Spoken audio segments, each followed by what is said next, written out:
आज कार्यक्रम जो 2019 जोड़ा आमर पाकिस्तान माने आम शहीद जवान 40 जन शहीद हो जाते पुलवामा आक्रमण से आम फेब्रुआरी 14 तारीख को माने प्रेम दिवस पालिबा बदल में आम से ब्लैक आउट डे दिवस भाव समग्र भारतवासी को अनुरोध जे समस्ते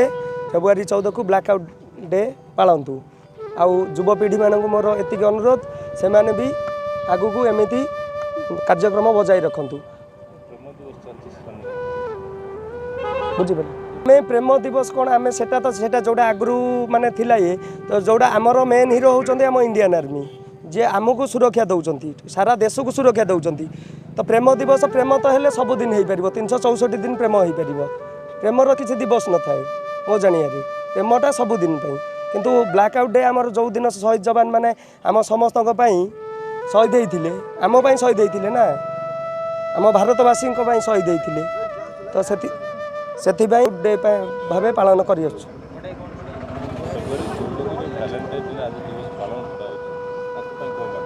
तो से आम एमती आपण मानक गणमाध्यम ये एतिकी माने अनुरोध करुचु जी प्रेमटा आपण सबुदिन पाली पारे जो माने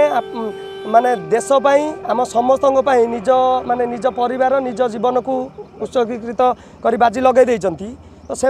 आमर कर्तव्य ए गोटे आम तो सेमती समुद्र को संख्या किसी भी आम ये करूनी किंतु गोटे दिन ये कले भगवान को पाखे प्रार्थना कले कि कौन अमर आत्मार सद्गति हो पार तो जो मैंने प्रेम दिवस पालन कर आज दिन को छाड़ी आउ सबुदिन पालतु किसी असुविधा ना कि आज दिन टी न पालतु आज दिन